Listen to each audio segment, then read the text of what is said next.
Hello everyone. Today we will talk about the limbic system. Limbus, it means a ring. So there are so many structures which are cortical and subcortical structure that makes a ring around the upper end of the brainstem, and that comprises the limbic system. Overall, see, this is, you already learn about the sulci and gyri, so you know about the cingulate gyrus. Okay, along the medial surface of the cerebral hemisphere. Below it will continue as a isthmus, and it will continue along the inferior surface with the para-hippocampal gyrus, and anterior hooked part will be the uncus. So cingulate gyrus, isthmus, para-hippocampal gyrus and uncus, that forms a ring around the upper end of the brain stem. So that makes the limbic system. Function of the limbic system, that plays important role in the emotions, behavior, drive, and the that is recent memory, which is most important. And the limbic region, earlier it was known as rhinencephalon, as its association is with that is related to the olfaction. Now this is the horizontal section of the brain, in which you can see these are the two thalami. Thalami are the part of the diencephalon. You can see here these are the four colliculi. So this is the horizontal section of the brain, in which you can see these are the two thalami, part of the diencephalon. These are the four colliculi. So this is the midbrain, and you can see the cavities of the lateral ventricles, that is also seen here. Okay, you have already learned about the lateral ventricle. So my topic is the limbic system, right? So limbic system is the part that lies or interposes between the supralateral surface of the diencephalon and the inframedial surface of the cerebral hemisphere, that comprises this area. Okay, so we will talk about this area now. So there are grey matter that is present in the limbic system, and they are of two types. One is the limbic lobe and another is the hippocampal formation. So what is the limbic lobe? I have talked earlier that the cingulate gyrus, then isthmus on the inferior surface, parahippocampal gyrus and uncus. This forms a limbic lobe. So this is the limbic lobe up to the uncus. And the hippocampal formation, that we will see later on. So before we talk about the hippocampal formation, we will refer the book. Okay, this is the cerebral hemisphere, in which you can see this red color ring is the limbic system, that is the limbic lobe. That includes, this is a cingulate gyrus, then isthmus, then we have parahippocampal gyrus, and anterior part of the parahippocampal gyrus, which is hooked around, that is known as uncus. So this is the limbic lobe. And the hippocampal formation that will be forming, see here, along the inner side of the parahippocampal gyrus you will find out the hippocampal formation, and the parts of the hippocampal formations are, see, this is the hippocampus. It will on the upper surface of the hippocampus you will find out the small gyrus, which is having a dentine like processes, which is the dentate gyrus, will continue as a gyrus fasciolaris, or we can also say that this gyrus fasciolaris is also known as splenial gyrus, and that will above continue with the indusium grecium. This is the indusium grecium, which is a grey matter upon the white matter, that is the corpus callosum.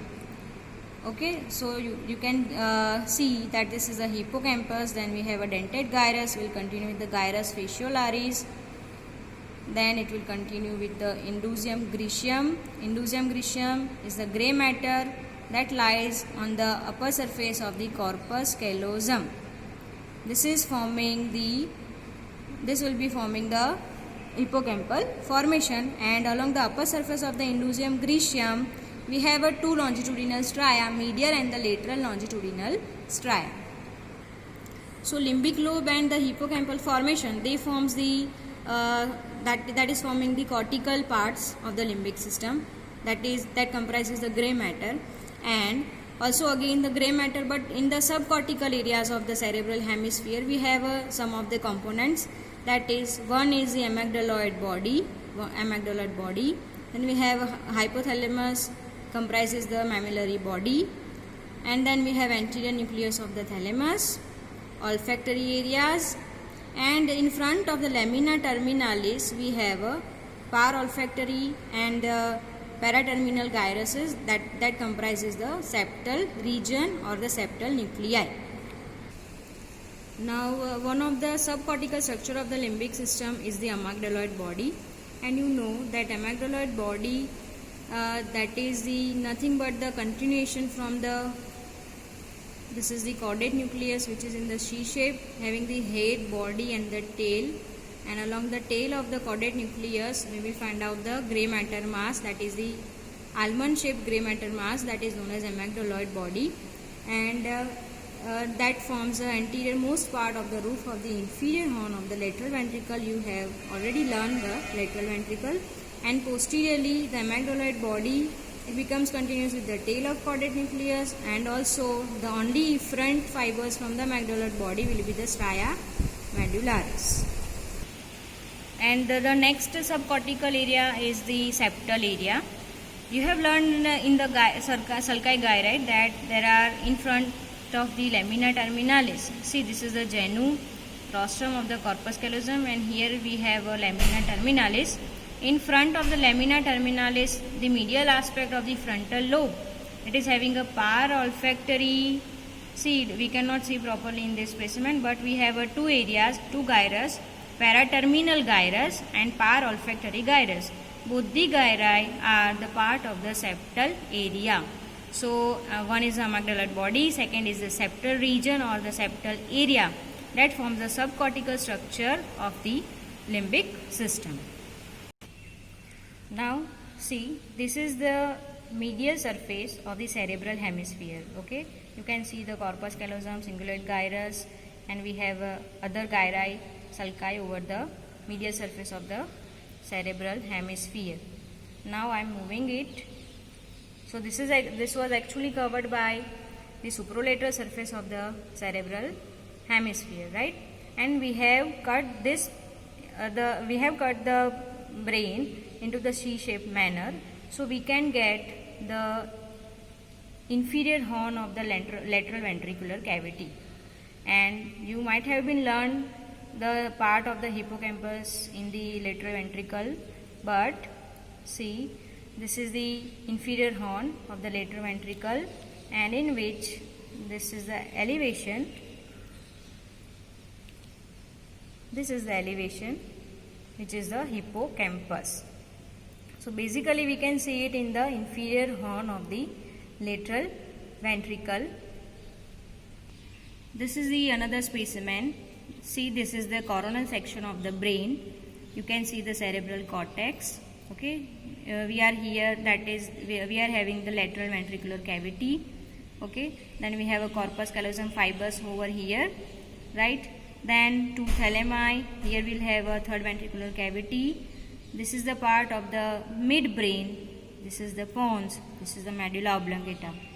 Okay, so this is the coronal section of the brain along with the brain stem, in which you can see here, you can see this portion. Okay, this portion, which is known as hippocampus. Hippocampus, the name is derived because of its appearance, that it is seen like the seahorse. Okay, hippocampus means seahorse, and the appearance of the hippocampus is like ram's head. You have already I think that you have might been seen the ram's head. Okay, and the hippocampus resembles to the head of the ram, and that is also named, so the hippocampus is also named as ram's horn. And in the Egyptian person, okay, one person was there having the head like the ram. Okay, so because of that, another name is derived for the hippocampus is the Ammon's horn. So hippocampus means seahorse, having the two names, ram's horn and the ammon's horn. This is again the coronal section of the brain, but we do not have the brainstem part here. So only the cerebral cortex are there, no brainstem, in which again you can see this is the ram's head like appearance is the hippocampus, also known as ram's horn and ammon's horn. Now this is another specimen. Okay, this is very small, and you can see this is actually the cavity which is opened. Okay, that is the inferior horn of the lateral ventricle, in which this is the elevation which is the hippocampus. Now the anterior extremity of the hippocampus, it is expanded and it presents grooves and the ridges. Gives like the appearance that of the paw of an animal. Okay, and so this part is known as pes hippocampus. The anterior extremity of the hippocampus is expanded, giving rise to appearance like that of the paw of an animal. So it is known as pes hippocampus. Now this is another specimen. Okay, that reveals the inferior horn of the lateral ventricle, and this elevation is the hippocampus, and anterior part is known as pes hippocampus. Posteriorly the hippocampus that gradually narrows below the splenium of the corpus callosum. These are the fibers of the splenium of the corpus callosum. And the another thing is that the ventricular surface of the hippocampus, it is covered by the thin sheet of white matter known as alveus, and alveus gradually it converges medially to form the narrow strip ridge. This is the narrow strip ridge that is known as fimbria. This is the fimbria. This is the pes hippocampus, okay, ends below the splenium of the corpus callosum. The ventricular surface of hippocampus is covered by thin sheet of white matter known as alveus. Alveus will converge on the medial side and it will form a narrow strip, narrow ridge. This is known as fimbria. This is another specimen. Again, this is a cerebral hemisphere, and the superolateral aspect is cut in the C-shaped manner, so we can see the inferior horn of the lateral ventricle. Okay, so we can see this is the hippocampus. This is the hippocampus. Okay, and the another part of the hippocampal formation is the dentate gyrus. See, dentate gyrus. This is the parahippocampal gyrus, and anterior part will be the uncus, and medially we have a hippocampus. This is the hippocampus. So dentate gyrus is located between the hippocampus and parahippocampal gyrus. So the thin dark colored dentine like area you can see, this one is the dentate gyrus. This is the dentate gyrus. When we trace it anteriorly, that passes just below the anterior part of the uncus and forms a tail of the dentate gyrus, and posteriorly when we trace the dentate gyrus, it will form the gyrus faciolaris. Now this is a book picture, okay, that reveals this is a hippocampus and this is a parahippocampal gyrus. So between the parahippocampal gyrus and hippocampus, you will find out the dentate gyrus. Anteriorly, when we trace the dentate gyrus, it will form the tail of dentate gyrus below the uncus, and posteriorly when we trace the dentate gyrus, it will form the gyrus faciolaris or splenial gyrus, and it will continue as a indusium grecium. Indusium grecium, it is nothing but the grey matter lying upon the white matter fibers of the cerebrum. White matter fibers is the corpus callosum, and upon the on the superior surface of the corpus callosum you will find out the indusium grecium. See, this is the another specimen that reveals the base of the brain. Okay, you can see midbrain, pons, medulla oblongata, and inferior surface of the cerebrum. I am moving the specimen. Okay, so in this specimen we have removed the rest of the cortex of the cerebrum. So now what we can see is, see this elevations is of the lateral ventricular cavity. You can see anterior horn, body. Here might be the collateral trigone and inferior horn, and this is the posterior horn. So this is the lateral ventricular cavity. Okay, on both the sides we have lateral ventricular cavity. Here we have a connection between the two cerebral hemisphere, and those are the corpus callosum fibers.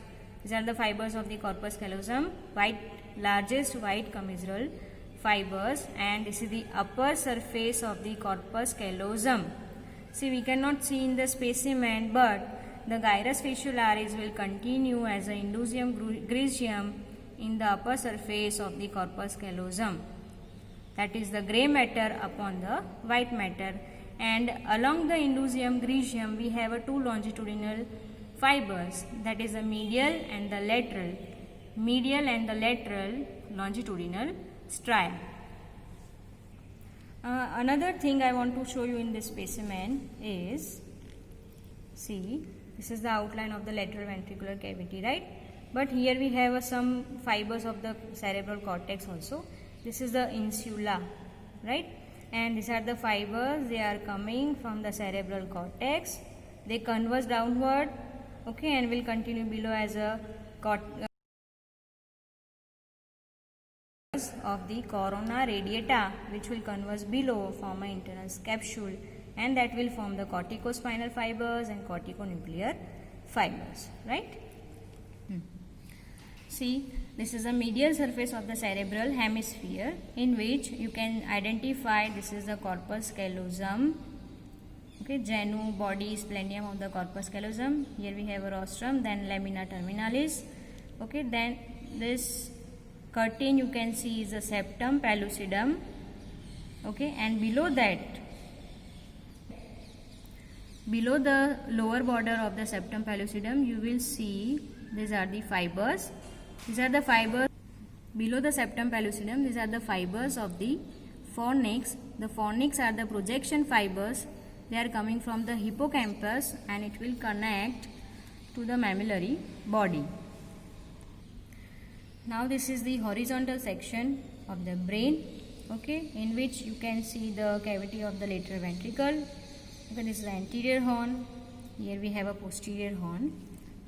Okay, now we will focus on the fornix. So this ridge, this white ridge, and this, both are the fornix.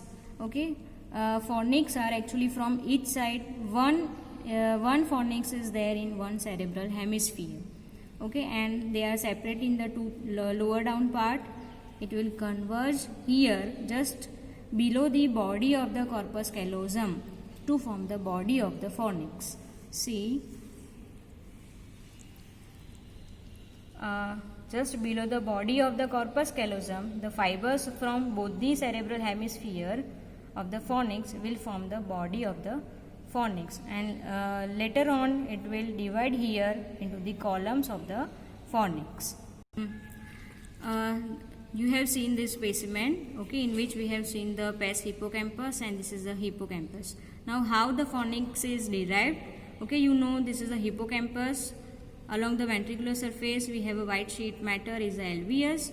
Alveus will converge to form a fimbria. This is the fimbria, okay, and that fimbria will converge to form a fornix, and fornices are here. Okay, posteriorly the two separate fornices are known as crura of the fornix, and below the body of the corpus callosum it will unite to form the body of the fornix, and then anteriorly it will divide into the anterior column of the fornix. Again, this is the another specimen of the horizontal section of the brain. Okay, you can see very widely these are the lateral ventricular cavities. Okay, and this is the inferior horn. From the inferior horn we can see the white matter ridge is coming out. This is the fimbria. Okay, fimbria that will form the fornix on both the sides, and the posterior part of the fornix is known as crus of the fornix, crura of the fornix. It will unite in the midline below the body of corpus callosum to form a body, and anteriorly it will divide into the columns of the fornix. See the crura of the fornices, but we cannot see properly the columns of the fornices. Okay. Okay, so this is a superior view of the this specimen, in which we have seen the hippocampus as fibria, and then fornices, crura of the fornices, and body of the fornix. Then this is the base of the brain, in which you can see this is the commissural fibers, that is the splenium of the corpus callosum. Okay, and these two are the crura of the fornix. These two crura of the fornix, which are lying posteriorly, okay, they are connected to each other by a hippocampal commissure. So one of the commissure that comes here connecting the two crura of the fornix, that is a hippocampal commissure. So this was all about the demonstration of the parts of the limbic system.